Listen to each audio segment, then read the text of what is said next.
Je voudrais vous saluer tous dans le nom précieux de notre Seigneur Jésus-Christ et tous vous souhaitez les bienvenus, particulièrement ceux qui sont venus de loin.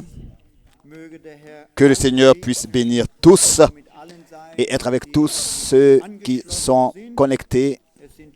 Il y en a beaucoup dans le monde entier en ligne, plus que nous ici rassemblés. Et nous sommes certains que le Seigneur fidèle aujourd'hui nous bénira richement. Je voudrais aussi au commencement remettre les salutations.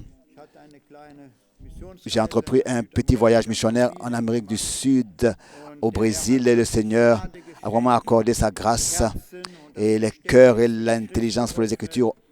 Il les a ouverts et les frères vous remettent les salutations, particulièrement les frères dans le ministère. Nous sommes tous liés les uns avec les autres dans l'amour du Christ. Et la grande grâce que nous avons dans ce temps de vivre dans le temps de la technologie, où tous peuvent, même en ligne, suivre les réunions, c'est vraiment quelque chose de très particulier. C'est ainsi que cela est aussi possible que l'épouse soit apportée à marcher dans le même pas et que tous puissent suivre ce que l'Esprit dit à l'Église. Et c'est ainsi que nous serons préparés pour le retour du Seigneur. Oui, soyez tous, souhaitez les bienvenus dans le prêchant de notre Seigneur Jésus-Christ. Nous voulons aussi maintenant chanter ensemble quelques cantiques et le Seigneur va vraiment nous bénir. Commençons avec le numéro 16. Numéro 16, blanc plus blanc que neige.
Amen.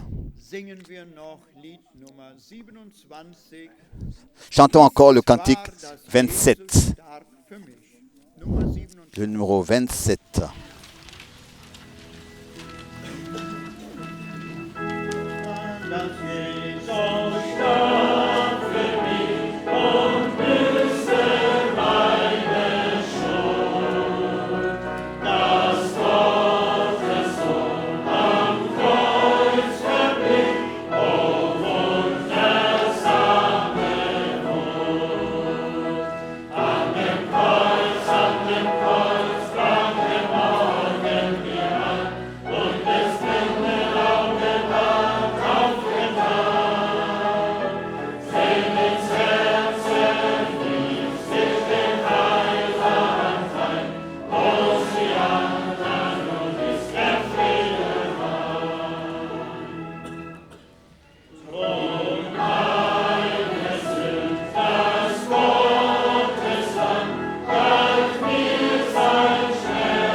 Amen.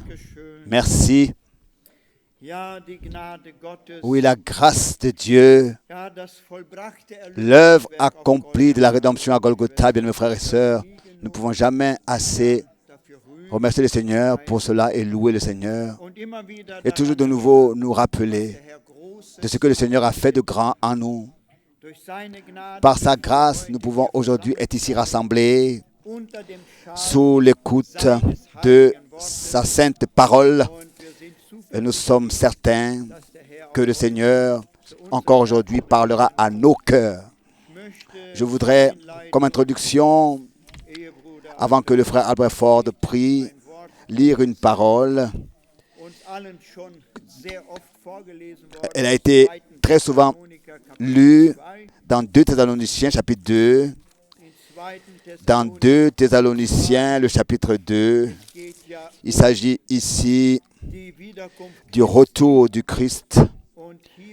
Et ici, l'apôtre, à partir du verset 9, à cause du contexte, je voudrais lire 2 Thessaloniciens, le chapitre 2, à partir du verset 9. L'apparition de cet impie se fera par la puissance de Satan, avec toutes sortes de miracles, de signes de prodiges mensongers, et avec toutes les séductions de l'iniquité pour ceux qui périssent parce qu'ils n'ont pas reçu l'amour de la vérité pour être sauvés.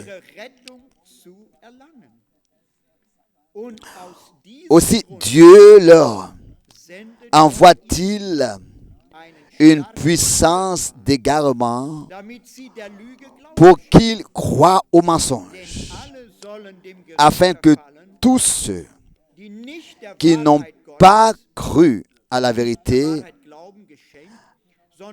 mais qui ont pris plaisir à l'injustice, soient condamnés. Mais maintenant suit une partie joyeuse. Verset 13. Pour nous, frères bien-aimés du Seigneur, nous devons à votre sujet rendre continuellement grâce à Dieu, parce que Dieu vous a choisi dès le commencement pour le salut, par la sanctification que crée l'Esprit et par la foi en la vérité. C'est à quoi il vous a appelé par notre évangile, pour que vous possédiez la gloire de notre Seigneur Jésus-Christ. Ainsi donc, frères, demeurez fermes et retenez les instructions que vous avez reçues, soit par notre parole, soit par notre lettre.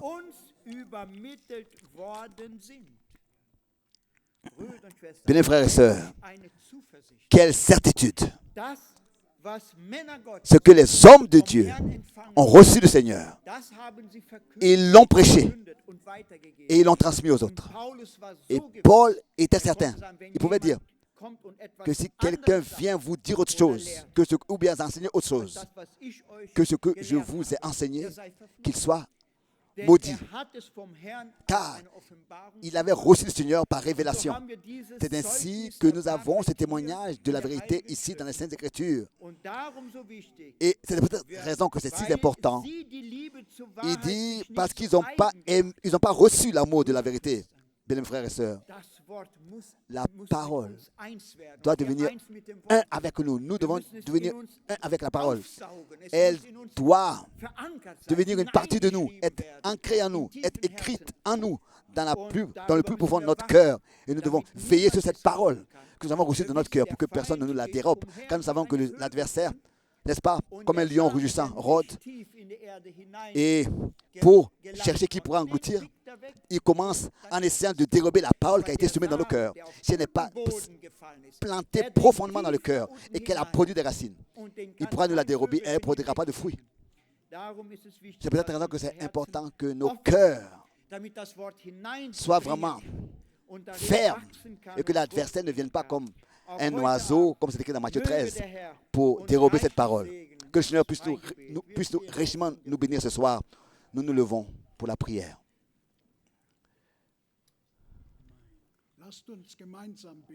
Nous voulons prier ensemble. Père Céleste, nous te remercions de ce que ce soir, nous pouvons être ici. Et nous avons déjà entendu une parole glorieuse, merveilleuse.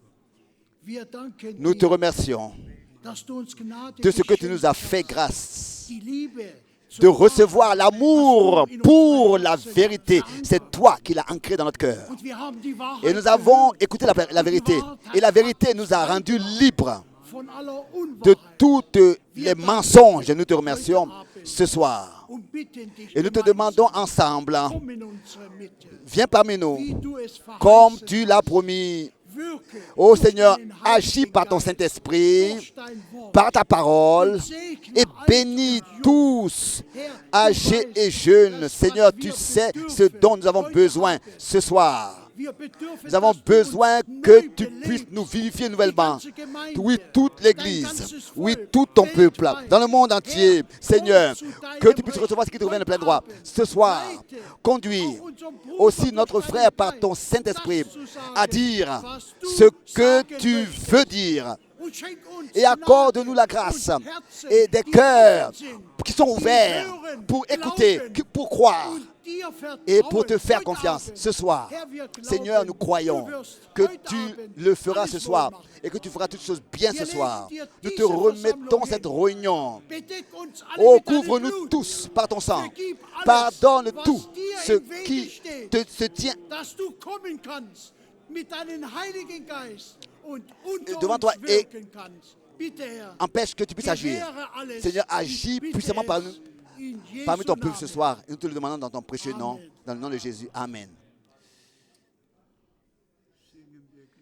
Chantons tout de suite, crois seulement, crois seulement.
Amen, amen.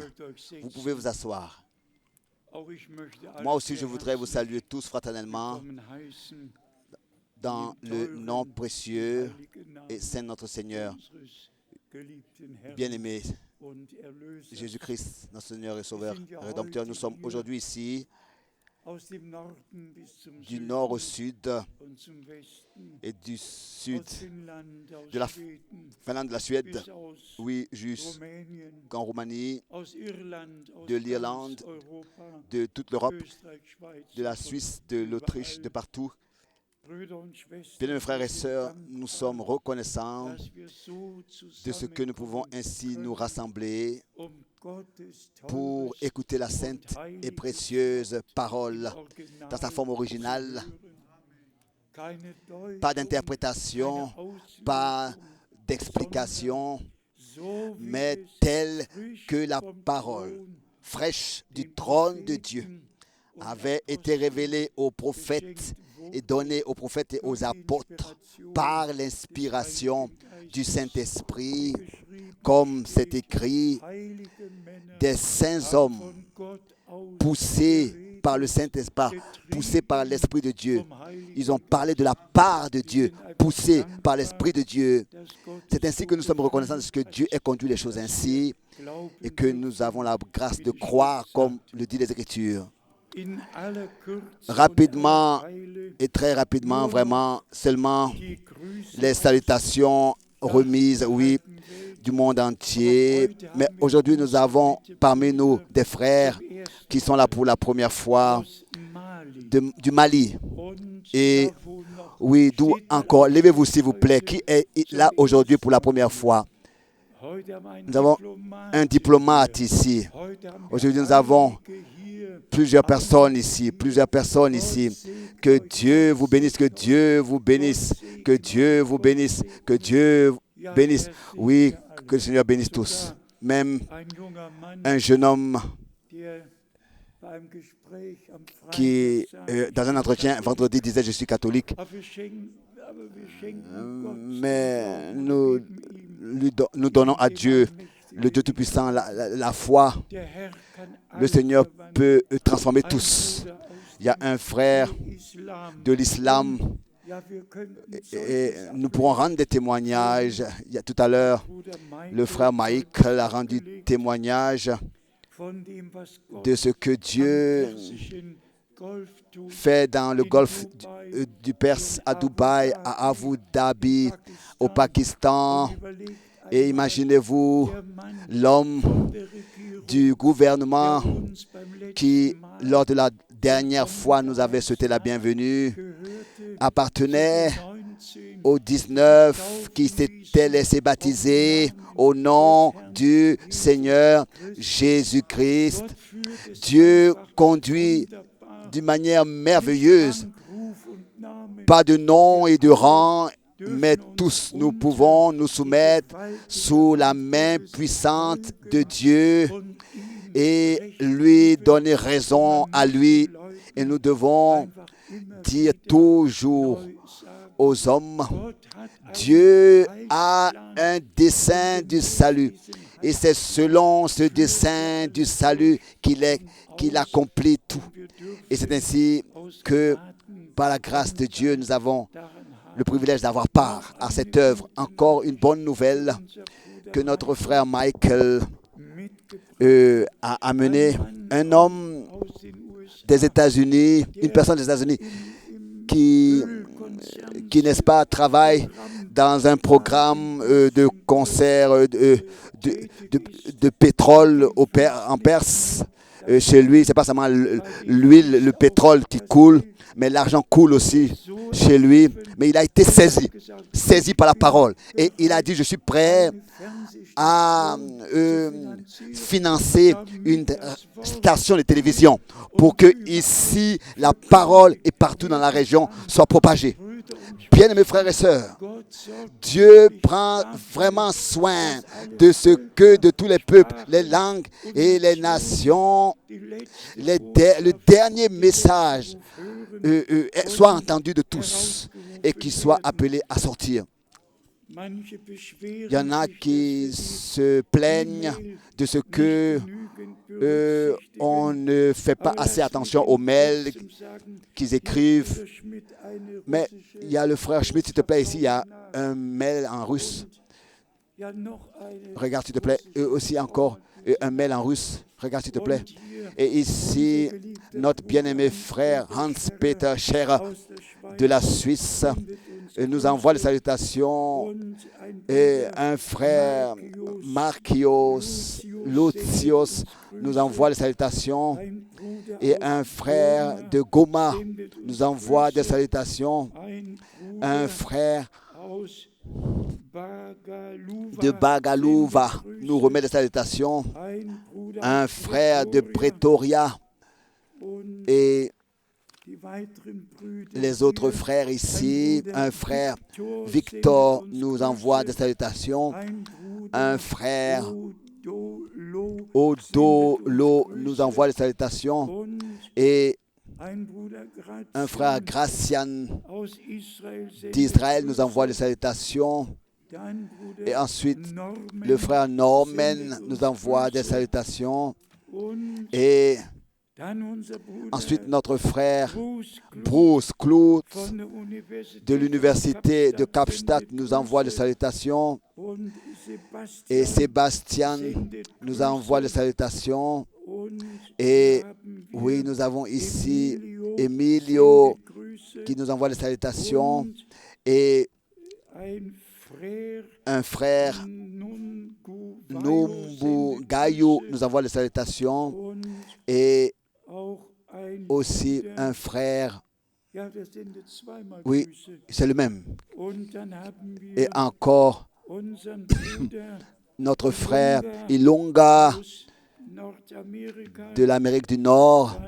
Ensuite, notre frère de Pretoria remet les salutations fraternelles.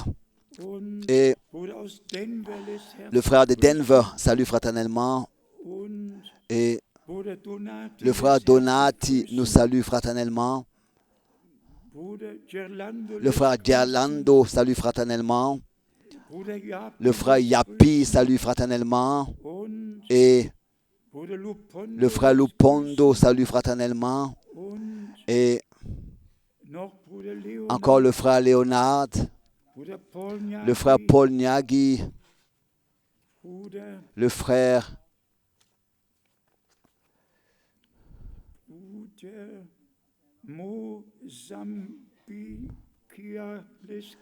Mozambikia remet les salutations. Et le frère Kalou Badi remet les salutations. Et Caleb salue fraternellement. Et Anthony salue fraternellement. Et Dr. Jojava salue fraternellement.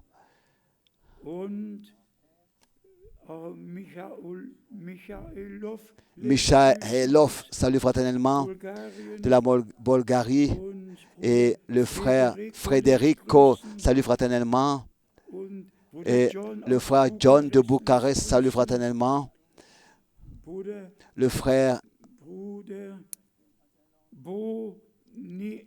Boniel salue fraternellement. Le frère Déo salue. Des frères d'Abidjan nous saluent. Et encore un frère Santos nous salue. Le frère Doula salue. Et des frères de l'Angola, de Luanda nous saluent.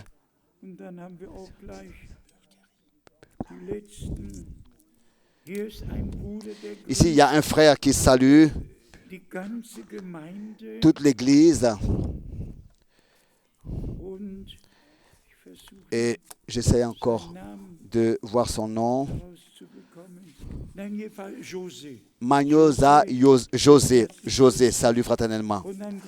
Et encore les salutations de la région de la montagne ici et des salutations de Taba Mata de l'Afrique du Sud. Et le frère Schmidt vient justement de me remettre des salutations de Bashkirien et encore une fois des salutations de Tartakistan. Nous sommes presque à la fin avec les salutations. Le frère Dr Mbié salue très particulièrement. Le frère Mwamba salue fraternellement. Le frère Wagner de l'Autriche salue fraternellement. Le frère Münch de l'Autriche salue. Le frère Jürgen de Santiago salue. Le frère Müller du lac de l'Est nous salue. Le frère Jacques de la Côte d'Ivoire. Encore le frère Déo de Kigali.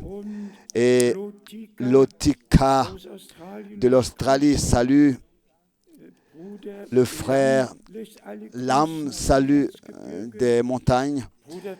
Le frère Draz salue. Le frère Baumgartner salue. Le frère Solomon de l'Irlande salue. Le frère Salomon de l'Autriche. Encore le frère Le Pondo, le frère Cécile du Pretoria. Ellis Wendel Edmonton.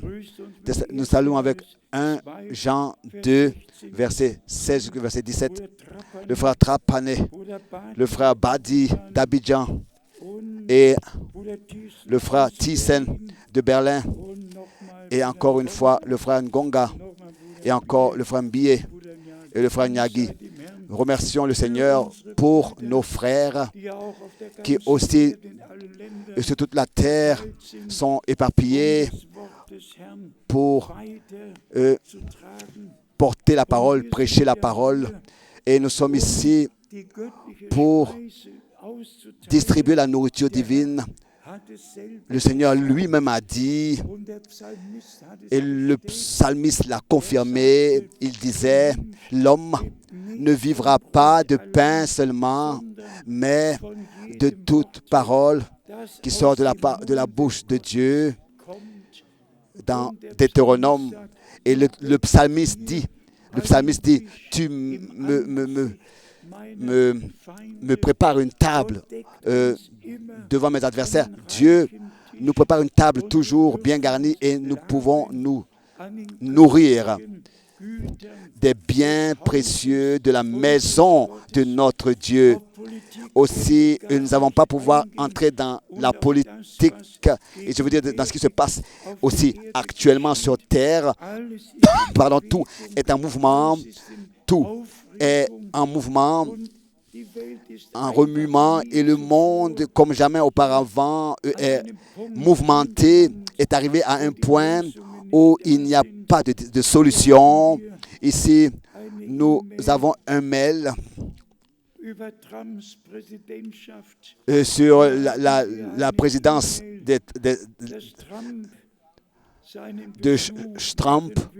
Il entreprendra une visite au Vatican, le président américain donc. hein, et tout est déjà préparé. Et ensuite, Trump veut saluer l'Arabie Saoudite, la Palestine, etc., la région. Donc, nous ne pouvons pas rentrer dans les détails. Nous savons que le temps est là et que le dernier empire est l'empire romain. Et c'est ainsi que c'est dans l'histoire, c'est ainsi que ce sera à la fin. Et nous sommes très reconnaissants de ce que nous avons la grâce de reconnaître, dans quel temps nous sommes arrivés. Et je vous dis très sincèrement, quand nous pensons ce que Dieu, depuis la Réformation, a fait, nous devons vraiment penser à combien ont perdu leur vie pour que nous puissions avoir dans toutes les langues la parole de Dieu. Dieu a, je lis en ce moment les commentaires sur tous ceux qui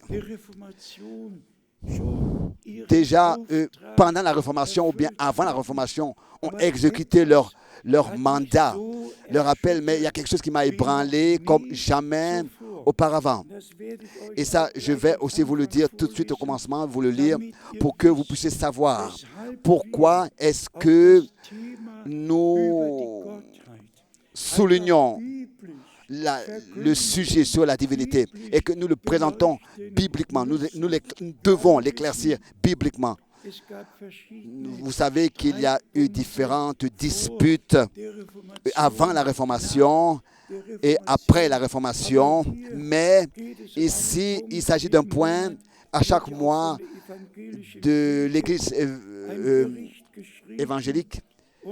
Il y a, n'est-ce pas, cela qui a édité ici, il y a la chose suivante qui est écrite. La procédure la plus connue a été celle contre Michael Servet.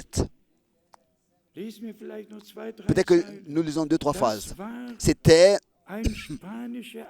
un médecin espagnol qui rejetait la Trinité, la Trinité. Et maintenant suit. Il a été condamné. Il y a eu un procès. Et il a été condamné, mais à ce temps, à l'époque,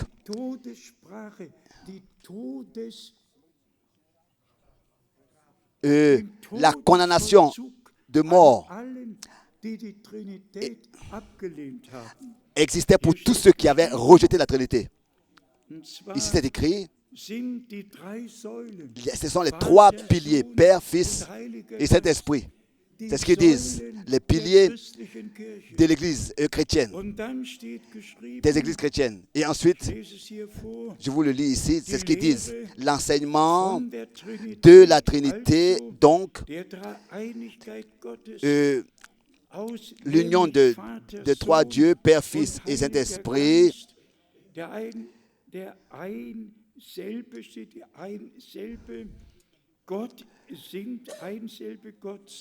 Dieu est constitué de 3 personnes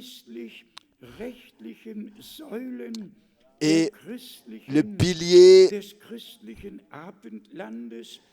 les piliers de la religion chrétienne est celui qui touche à ces piliers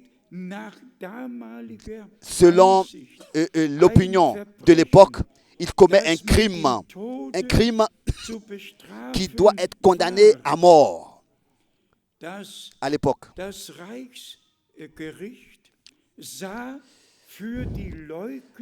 La justice voyait pour tous ceux qui prévoyaient, pour tous ceux qui rejetaient l'enseignement de la Trinité, la condamnation à mort. Pour Michael Servet, cela a été écrit qui a été condamné à Genève, comme Hus à Constance a été condamné. Et l'un parce qu'il avait résisté à l'Église catholique et l'autre parce qu'il avait rejeté et ne pouvait pas supporter l'enseignement sur la Trinité et que ouvertement il s'est exprimé là-dessus. Nous ne portons pas un jugement, mais dites-le vous-même. Si Dieu, d'éternité en éternité, existerait en trois personnes, ça, voilà la photo donc de ce qu'ils disent la Sainte Trinité. On voit trois personnes. Le Fils est Dieu est tout-puissant, le Père est tout-puissant et le Saint-Esprit est tout-puissant, représenté par une personne ici. Et celui qui regarde dans l'Église, dans l'histoire de l'Église, il sait qu'avant l'année 325, il n'y avait pas eu une seule fois une dispute sur ce sujet, que Dieu serait constitué de 2 ou de 3 personnes. Et celui qui connaît l'histoire de l'Église sait très exactement que c'est en 323 que le Saint-Esprit a été déclaré comme la troisième personne de la divinité en 335. Mais pour l'Église catholique, qui autrefois avait existé dans l'Empire romain, c'était la chose principale, n'est-ce pas? Mais pour nous, en tant qu'Église du Dieu vivant, la chose principale, c'est le fondement qui par les prophètes et les apôtres a été placé, où Jésus-Christ lui-même est la pierre angulaire. Quand j'ai lu cet exposé, cela m'a ébranlé, m'a saisi dans le plus profond de mon être. Je me demande aujourd'hui, et je ne vais pas nommer le nom du frère, qui, avec un prédicateur pentecôtiste, a parlé du baptême au nom de Seigneur Jésus-Christ. Un prédicateur pentecôtiste qui a du succès. Et il a dit, mais qu'est-ce que tu veux? Moi, j'ai baptisé des milliers au nom du Père, Fils et Saint-Esprit. Des milliers. Qu'est-ce que toi tu veux qu'est-ce que tu veux de moi? Dieu a donné son OK au baptême que j'ai entrepris. Et si vraiment nous pensons à ce que même après l'effusion du Saint-Esprit en 1906, l'effusion du Saint-Esprit la plus connue à Los Angeles sur la rue de la Souza. Et quand on s'imagine, quand on pense à ce que malgré cette expérience surnaturelle, que tous parlaient en langue et prophétisaient, malgré tout cela, ils sont restés dans leur doctrine. Et quand nous regardons dans l'histoire de l'Église, tous les réveils ont eu leur spécialité. Et je peux particulièrement me rappeler alors que c'était en 1967 au Canada, à Saskatchewan, j'avais prêché. Et dans une église ménonite. Et dans cette église ménonite, toutes les sœurs étaient vraiment habillées tip-top. Vraiment, il n'y avait rien, il n'y avait pas de décollage, elles étaient vraiment habillées tip-top. Parce que dans cette église, ils avaient mis l'accent sur le vêtement, sur la décence des sœurs. Et ils ont dit, c'est comme ça que vous devez vous habiller. Exactement, rien de décolleté, rien. Et chaque communauté qui a apparu, tous ont, n'est-ce pas, fixé quel est leur sujet principal et leur chose principale. Mais ce qui nous a inondé notre cœur à nous et la chose pour laquelle le Seigneur a envoyé Frère Branham, c'est vraiment pour nous ramener au commencement. Pas seulement que nous, les sœurs, savent s'habiller, mais il s'agit aussi que nous puissions revenir à la parole. Et en ce qui concerne la divinité, n'est-ce pas, c'est avec ce sujet que tout commence. Et nous sommes reconnaissants pour le Nouveau et l'Ancien Testament.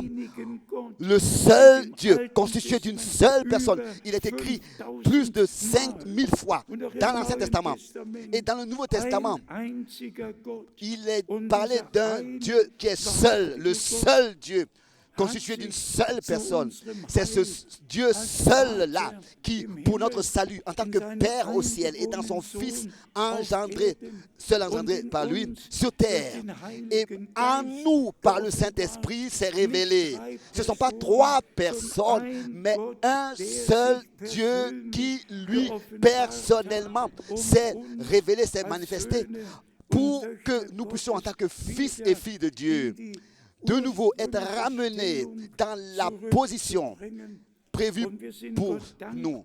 Et nous sommes reconnaissants à Dieu de ce que nous ne sommes pas restés à l'enseignement, mais nous avons aussi eu la grâce réellement d'expérimenter personnellement ce que Dieu a promis, que ce soit la repentance, la conversion, que nous puissions regretter notre vie menée sans Dieu, nos actions posées sans Dieu, et que nous puissions dire: Seigneur, fais-moi grâce, moi pécheur, pardonne-moi toutes mes fautes.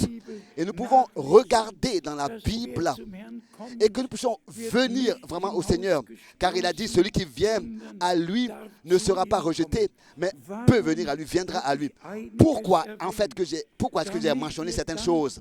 Pour que nous puissions devenir reconnaissants, pour que nous puissions être reconnaissants de ce que à la fin du temps de la grâce, Dieu ramène l'Église dans l'état qui existait au commencement.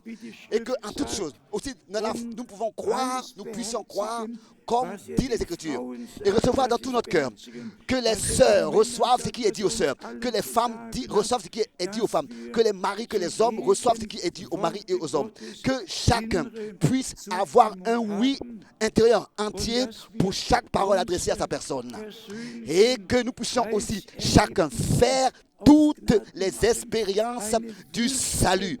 Vraiment une vraie, authentique conversion. De se tourner, de rencontrer personnellement Christ. Et que nous puissions, à 180 degrés, nous retourner de la manière vécue et revenir au Seigneur.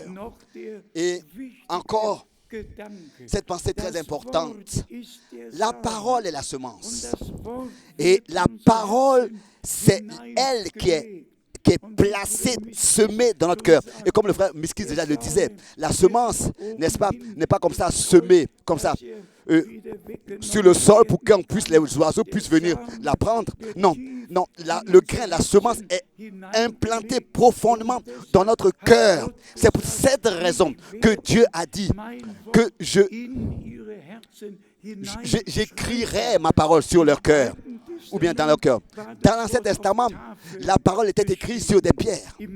Mais dans le Nouveau Testament, la parole est écrite sur nos cœurs. Et c'est ainsi que nous avons la grâce de croire de tout notre cœur et de recevoir la parole de tout notre cœur. S'il vous plaît, supportez que nous parlons de ces articles sur Luther, Erasmus et tous ces réformateurs. N'est-ce pas? Il y a des exposés sur tous les réformateurs. Mais quand j'ai lu que la condamnation à mort avait tous ceux qui rejetaient la divinité, la Trinité, avaient été menacés d'être condamnés à mort. Il y a eu des époques comme ça. Bien, frères et sœurs, comment est-ce que nous pouvons être reconnaissants aujourd'hui, même si nous vivons dans ce temps? Je le dis ouvertement et clairement, où nous sommes la seule communauté qui est attaquée, qui est mal comprise, aussi des médias. Nous ne sommes pas bien traités du tout. Pourquoi? Si nous allions avec toute la foule, avec toute la masse, alors tout serait en ordre. Mais nous nageons contre le courant. Et Dieu nous a déterminés à nager contre le courant. Vous, mon peuple, sortez du milieu de... Ne touchez à rien de pur. Séparez-vous. C'est ainsi que je vous exaucerai, je vous agréerai et que je vous bénirai. Vous savez pourquoi est-ce que nous venons nous rassembler? Il est encore écrit dans Deutéronome, le chapitre 4 Deutéronome, au chapitre 4, au verset 10, Deutéronome, chapitre 4, verset 10, chapitre 4, verset 10. Souviens-toi particulièrement du jour où tu te présentas devant l'Éternel, ton Dieu, à Horeb.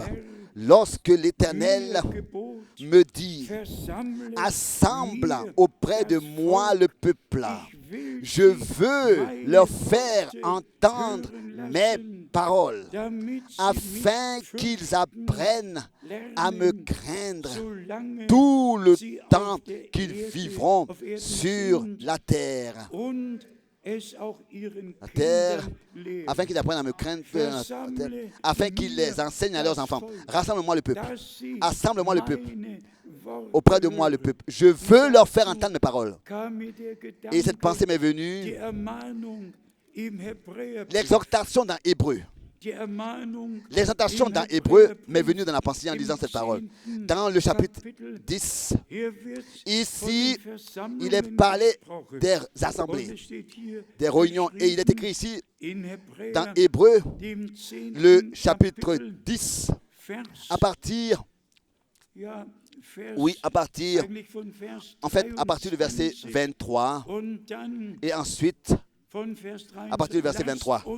Retenons fermement la profession de notre espérance, car celui qui a fait la promesse est fidèle. Veillons les uns sur les autres pour nous exciter à la charité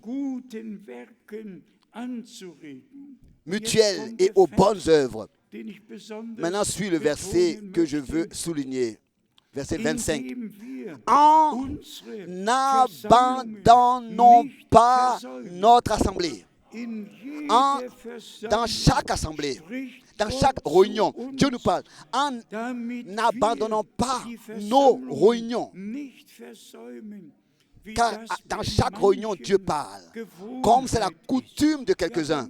Oui, mais il y en a, c'est devenu leur coutume, leur habitude. Ils viennent à la réunion quand ils le veulent.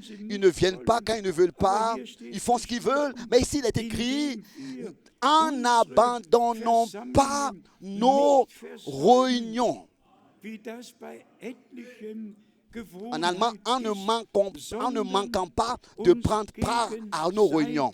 Comme c'est la coutume de quelques-uns, mais exhortons-nous réciproquement, et cela d'autant plus que vous voyez s'approcher le jour. Encore plus nous voyons le jour s'approcher.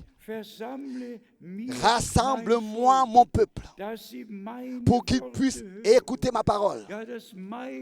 Oui, pour qu'il puisse écouter ma parole, les paroles de Dieu et les recevoir écrits sur leur cœur et vivre selon cette parole, ordonner leur vie selon cette écriture. En ce qui concerne le déroulement des choses, du temps dans lequel nous vivons, c'est ici que Pierre, l'apôtre Pierre, dans 2 Pierre, le premier chapitre, comme déjà nous l'avons lu, dans 2 Pierre, le chapitre 1, et ici, à partir du verset 16, 2 Pierre, chapitre 1, verset 16, 2 Pierre chapitre 1, verset 16. Ce n'est pas en effet en suivant des fables habilement conçues que nous vous avons fait connaître la puissance et l'avènement de notre Seigneur Jésus-Christ. Déjà autrefois, le sujet principal, c'était le retour de Jésus-Christ. Et bien, nous continuons ici à lire. Jésus-Christ, mais c'est comme ayant vu sa majesté de nos propres yeux. Car il a reçu de Dieu le Père honneur et gloire. Quand la gloire magnifique lui fit entendre une voix qui disait, celui-ci est mon fils bien-aimé, en qui j'ai mis toute mon affection. Est-ce que tous les frères, aussi tous les prédicateurs, dans toutes les églises, ne pensent pas à cela, que le Fils de Dieu, ici sur cette terre, est né et qui n'est pas né au ciel? Il est né sur terre. Est-ce qu'ils ne pensent pas à ça? Est-ce qu'ils ont oublié ce qui avait été promis dans la prophétie biblique, dans tout l'Ancien Testament? Promis, sa naissance ici sur cette terre avait été promis et prédite, que la Vierge enfantera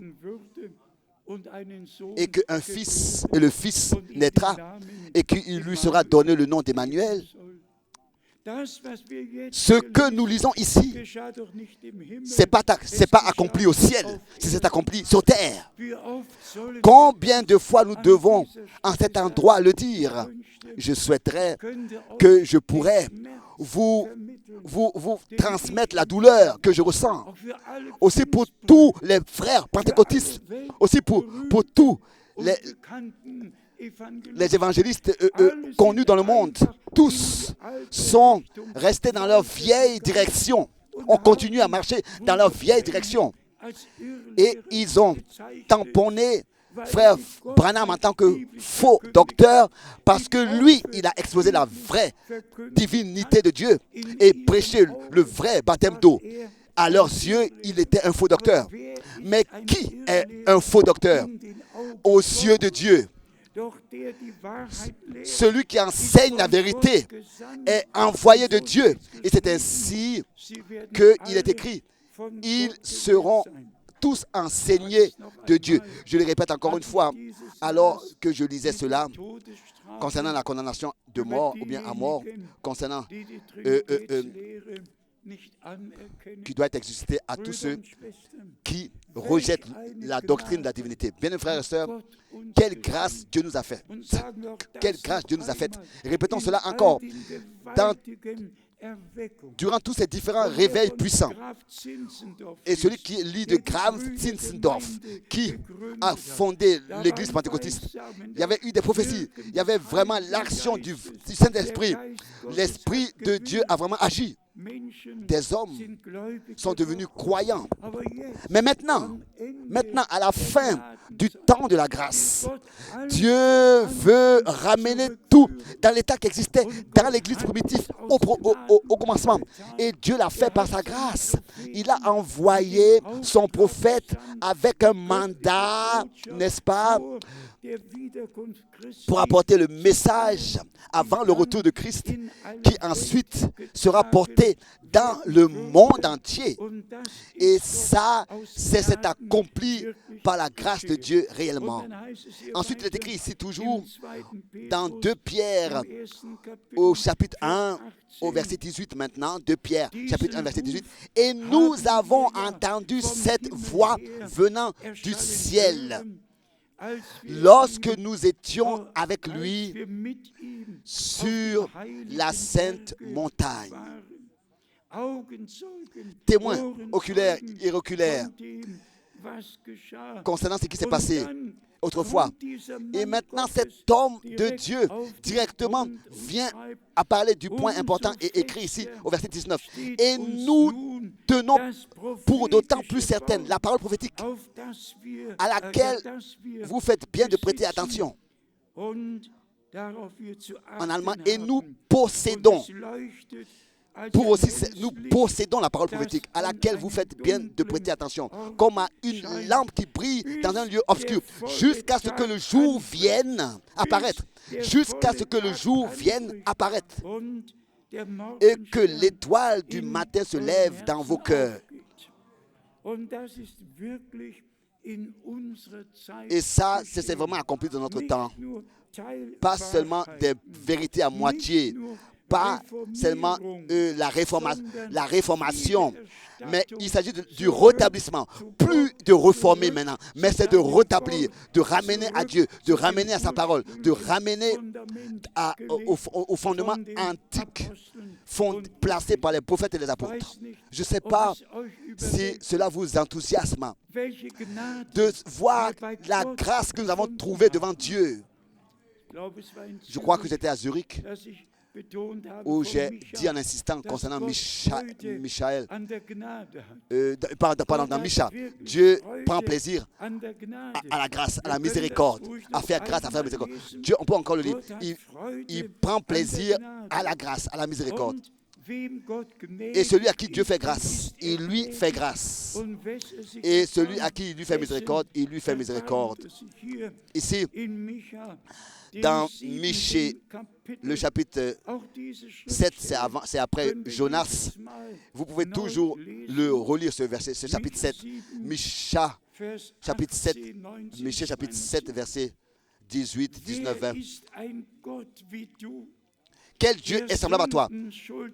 Quel Dieu est semblable à toi qui pardonne l'iniquité, qui oublie les péchés du reste de ton héritage?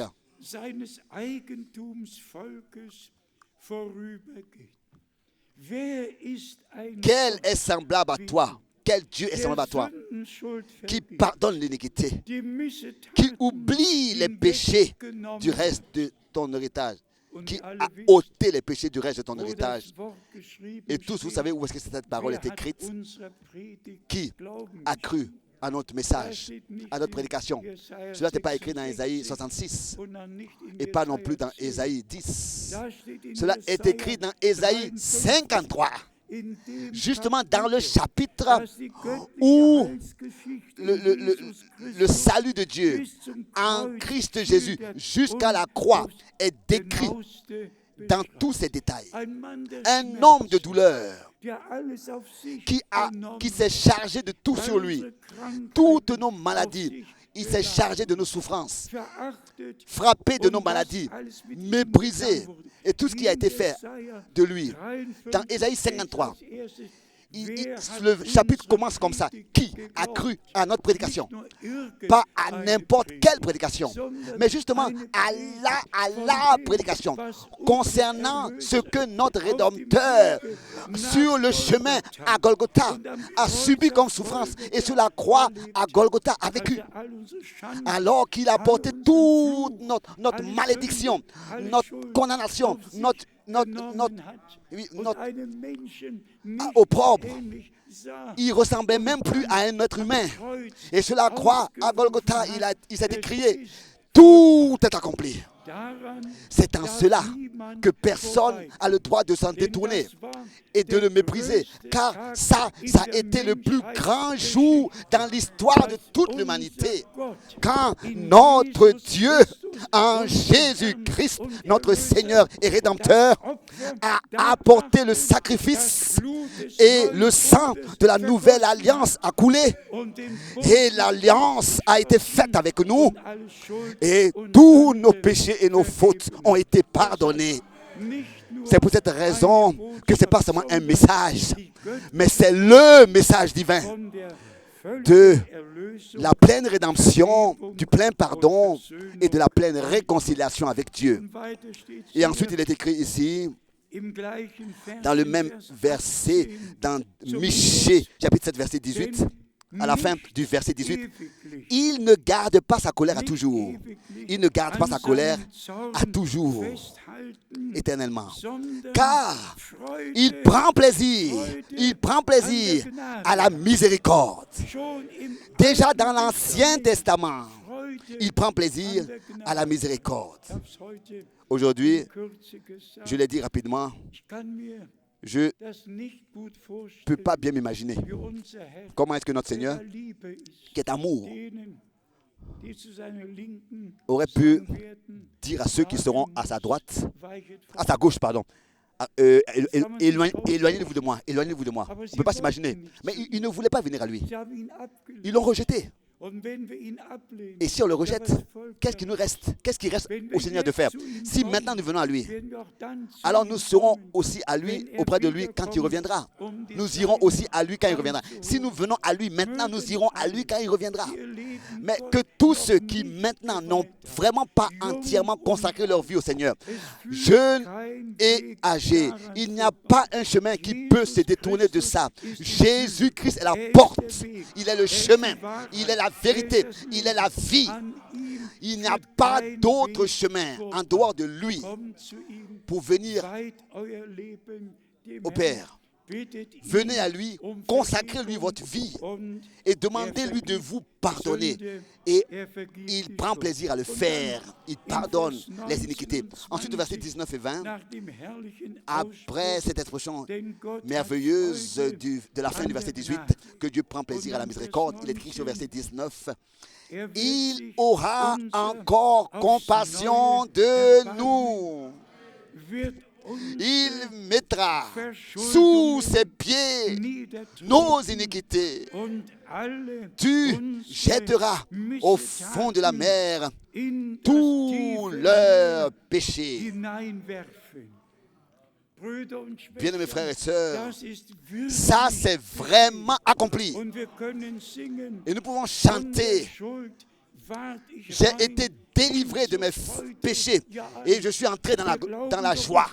Nous ne croyons pas à n'importe quoi. Nous croyons exactement à ce que Dieu a promis et à ce que Dieu a fait. Et comme nous l'avons déjà mentionné, aussi dans Matthieu 26, verset 28, ceci est mon sang, le sang de la nouvelle alliance qui a coulé pour le pardon des péchés de beaucoup. S'il vous plaît, acceptez ce don de grâce de Dieu gratuitement. Que cela ne passe pas à côté de vous. Et aujourd'hui, si vous entendez sa voix, nous ne voulons pas endurcir notre cœur. Donc fermer notre cœur, mais l'ouvrir. Peut-être que cela déjà en regard au souper du Seigneur ce soir doit être déjà dit maintenant. Lors du souper, on peut, et seulement des hommes pourront prendre part au souper qui ont eux-mêmes personnellement expérimenté la grâce de Dieu, qui vraiment peuvent dire « Mes fautes sont pardonnées, je suis libre, je suis affranchi.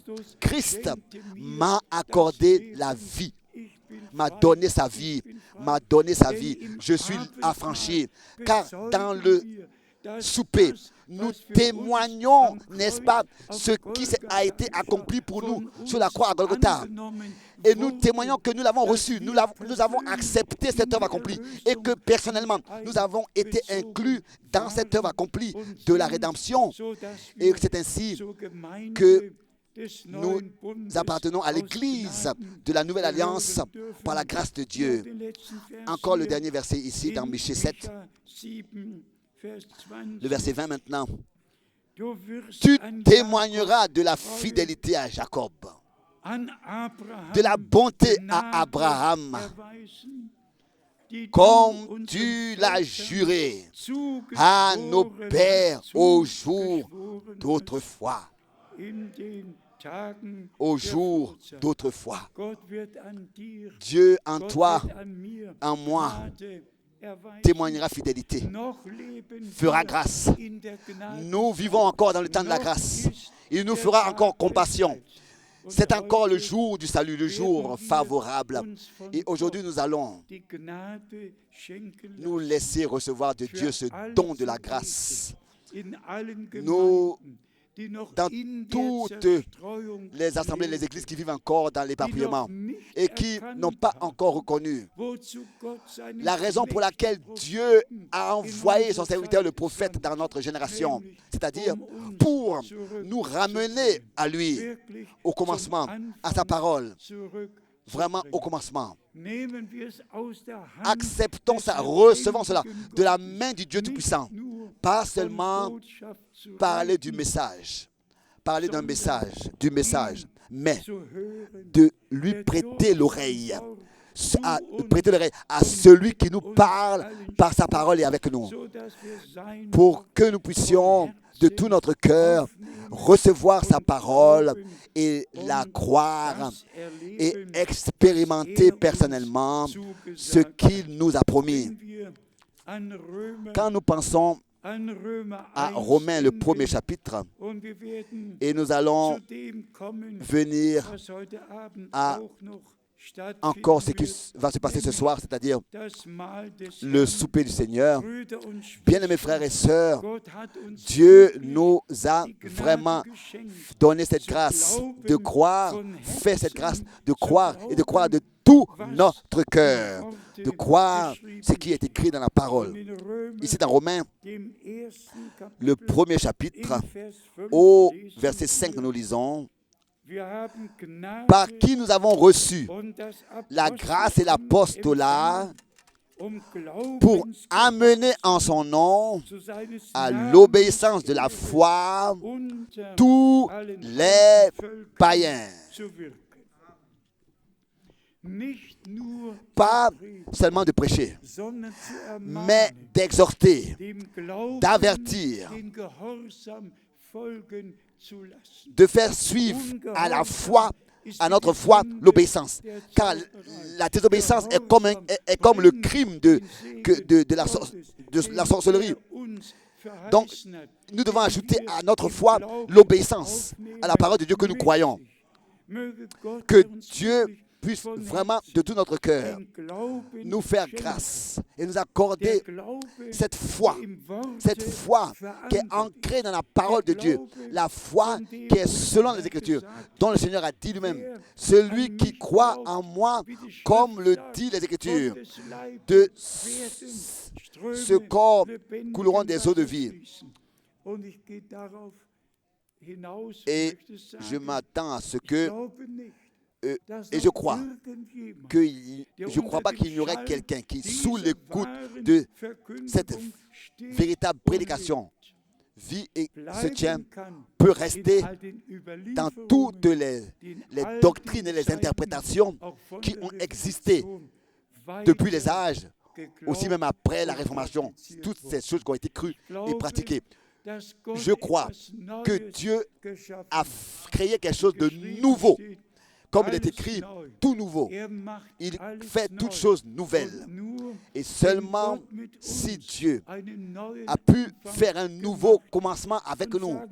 Et disons aussi cela encore une fois, bien mes frères et sœurs, tel que notre vie terrestre commence avec la naissance. Chacun reçoit un extrait de naissance. Il est écrit sur l'extrait la date de notre naissance, l'heure, etc. Le nom. C'est comme ça que notre vie spirituelle commence. Telle que la vie naturelle commence. Notre vie spirituelle commence avec une nouvelle naissance. C'est pour cette raison que notre Seigneur a dit avec toute la clarté: si ce n'est que quelqu'un naisse d'en haut, naisse de nouveau, sinon il ne peut pas voir le royaume de Dieu. Et Jacques écrit dans son premier chapitre de son épître au verset 18, né de nouveau par la parole permanente et vivante de Dieu.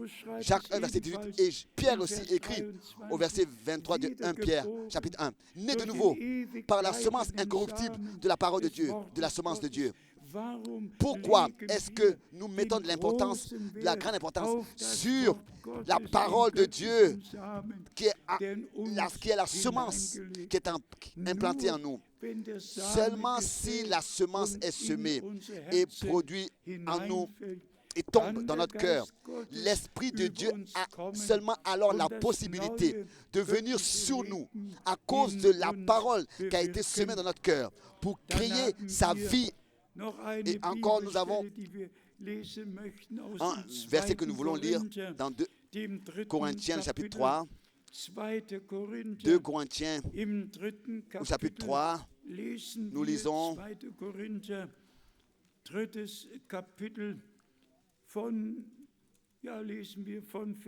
disons à partir du verset 6, 1 Corinthiens et 2 Corinthiens, chapitre 3, verset 6. Il nous a aussi rendus capables d'être ministres d'une nouvelle alliance. Des neuen Bundes, nicht des Buchstabens, sondern des Geistes. Il nous a aussi rendus capables d'être ministres de la nouvelle alliance.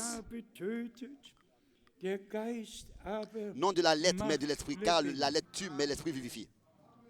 Bien, frères et sœurs, je voulais aujourd'hui amener avec moi la confession de foi de tous les Israélites, particulièrement de tous ceux qui prient, aussi de tous ceux qui vont au mur de lamentation et vraiment crient, se lamentent et prient. Ils ont la lettre de Deutéronome, le chapitre 6. Écoute, Israël, le Seigneur, ton Dieu, est un seul Dieu, et tu aimeras ton Dieu de tout ton cœur, de toute ton âme. J'ai seulement apporté la Messouza avec moi, qui a le même texte. Cette Messouza est est accrochée à Israël, en Israël, sur chaque porte. Celui qui entre, dans un bâtiment a seulement besoin de regarder à sa droite. Dans chaque hôtel, dans chaque bâtiment, partout, dans chaque pension, dans chaque hôtel, dans chaque maison. Mais c'est la lettre, ils ont la confusion juive, israélite dans cet objet. Mais bien, frères et sœurs, la lettre, la parole écrite, la lettre, elle a été vivifiée pour nous. Elle est devenue vivante par la grâce de Dieu. Et tous nous savons que ce verset biblique-là aussi me touche vraiment le cœur. Luc chapitre 12, où notre Seigneur autrefois a prêché et des grands signes, des prodiges ont été faits. Et malgré tout, il ne croyait pas à son témoignage. Luc 12, Dieu peut faire de grandes choses, mais celui qui ne croit pas, on ne peut pas l'aider. Il ne peut pas être aidé. Toutes ces paroles-là m'ont occupé, m'ont touché le cœur durant tous ces différents jours. Si je pouvais simplement les transmettre, bien frères et sœurs, soyez reconnaissants. Reconnaissants pour ce que Dieu, par sa grâce, a fait en nous. Que nous puissions l'accepter. Tout par la grâce de Dieu. Résumons de quoi il s'agit. Pas seulement que Dieu ait fait un nouveau commencement il y a 500 ans d'ici, et particulièrement dans notre pays. Aussi le 31 octobre a été déclaré comme une fête nationale, n'est-ce pas? Le 31 octobre. Tout le pays sera libre parce que cela reflète les 500 années depuis que Martin Luther a cloué ses 95 thèses sur cette cathédrale. Oui, mais à quoi est-ce que ça sert d'avoir un jour de vacances, donc un jour férié, le 31 octobre. Qu'est-ce que cela nous a apporté? Oui, ils ont fait que inventer des nouvelles dénominations et directions de foi. Mais à la fin du temps de la grâce, et ça nous le disons, à la fin du temps de la grâce, tout sera ramené au commencement. Tout sera semblable au commencement. Nous vivons justement dans le temps du rétablissement, plus de la réformation, mais du rétablissement de tout ce qui existait dans l'Église primitive. Tout ce que Dieu a donné à l'Église primitive sera restitué dans l'Église aujourd'hui. Et nous avons la grâce de porter cela dans notre cœur, cette parole précieuse, et comme une trompette, la porter dans le monde entier et dire, ceci est le jour que le Seigneur a fait pour nous. Ceci est le temps que Dieu a déterminé à ce que nous puissions écouter les paroles qu'il nous a transmises par sa grâce. En regard au souper du Seigneur, il y a tout un nombre de versets bibliques d'écriture. Et le verset principal, n'est-ce pas, est écrit ici dans 1 Corinthiens chapitre 10. Dans 1 Corinthiens chapitre 10 et 1 Corinthiens chapitre 11, que chacun s'examine lui-même et ensuite qu'il mange. Il ne s'agit pas d'examiner l'autre, d'examiner les autres, mais que chacun s'examine lui-même. Lisons cela, ces exhortations précieuses de 1 Corinthiens, le chapitre 10. Ici, nous lisons ces paroles précieuses. 1 Corinthiens, chapitre 10. Ici, l'exhortation de notre Seigneur, que nous puissions tous partager un seul pain. Ici, 1 Corinthiens 10, versets 16 et 17. La coupe de bénédiction que nous bénissons, n'est-elle pas la communion au sang de Christ? Le pain que nous rampons, n'est-il pas la communion au corps de Christ? Puisqu'il y a un seul pain, nous qui sommes plusieurs, nous formons un seul corps, car nous participons tous à un même pain. Vous savez, notre Seigneur a parlé en parabole. Il a même dit, je suis le pain vivant qui est descendu du ciel. Il a, n'est-ce pas, exprimé toutes ces paroles en parabole. Et ici, l'apôtre écrit et dit, la coupe de bénédiction. C'est déjà une coupe bénédiction, bénie. Pensez à Abraham. Pensez à Melchisedec. Le roi de Salem a pris du pain et du vin. Et il est venu à Abraham. Et il a soupé avec lui. Après la victoire des rois, la victoire sur les rois qui avaient attaqué le peuple d'Israël. Nous aussi, bien frères et sœurs, nous allons fêter la victoire de notre Dieu quand le Seigneur reviendra et nous prendra avec lui au festin des noces de l'agneau.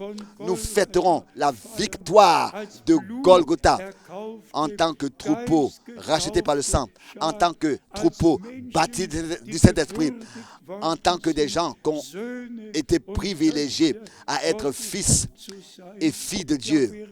Oui, est-ce que, pendant que je mentionne cela, je pense, n'est-ce pas, à cette nouvelle Bible de Luther.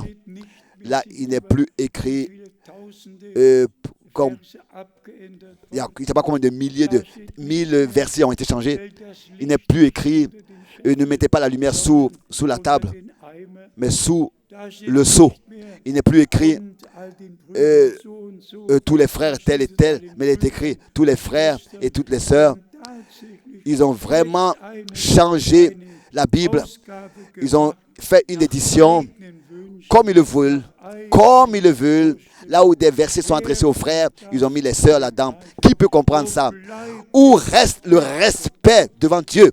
Où reste le respect devant la parole de Dieu? Et ici, nous voyons et nous écoutons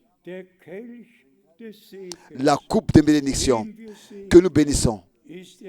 N'est-elle pas la communion au sang de Christ?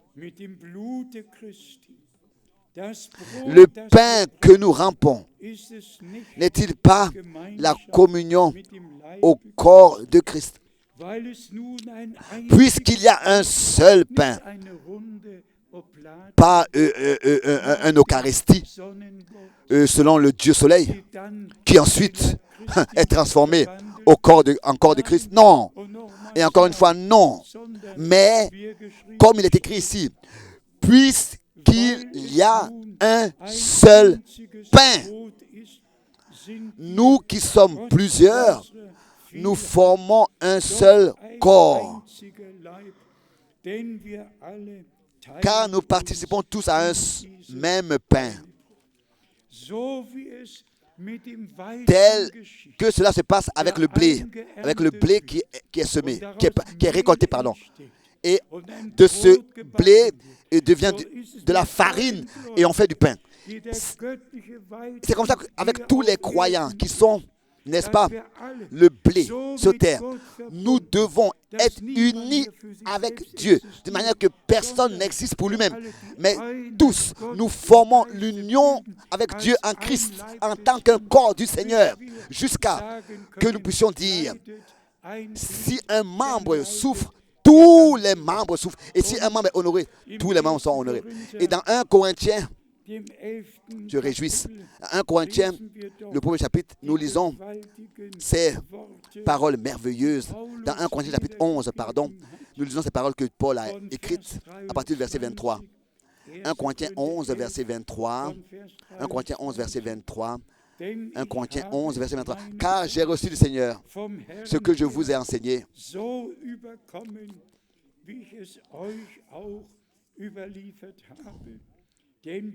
C'est que le Seigneur Jésus, dans la nuit où il fut livré, prit du pain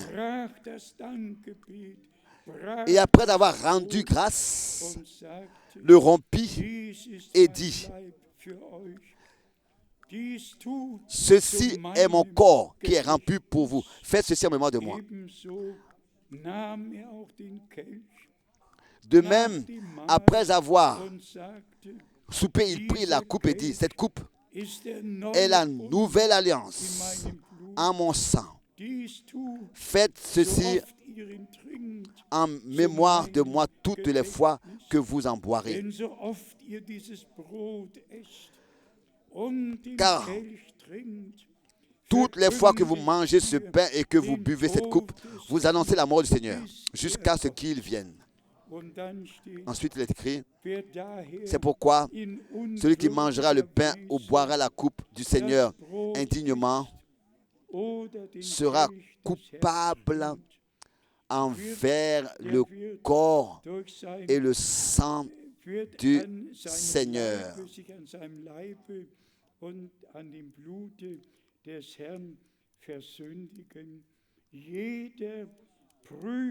Que chacun donc s'éprouve, verset 28, soi-même, et qu'ainsi il mange du pain et boive de la coupe. Résumons très rapidement tout. Le Seigneur appelle le peuple de la nouvelle alliance pour la dernière fois à se rassembler. Et tous ceux qui entendent sa voix croiront sa parole.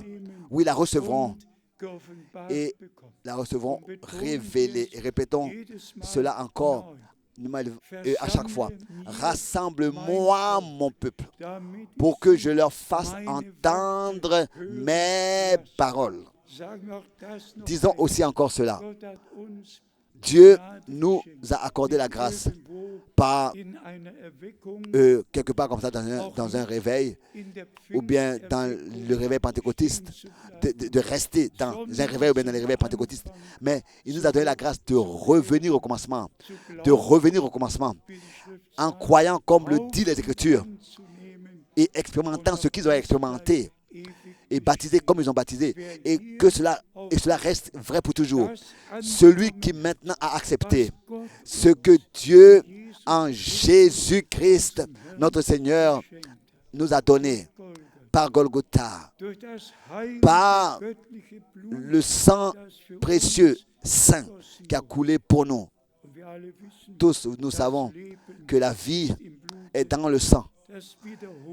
Et ça, je le répète toujours très volontiers, particulièrement lors du souper.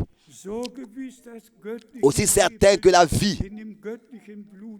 était dans le sang divin, c'est ainsi que cette même vie éternelle est dans le troupeau racheté par le sang.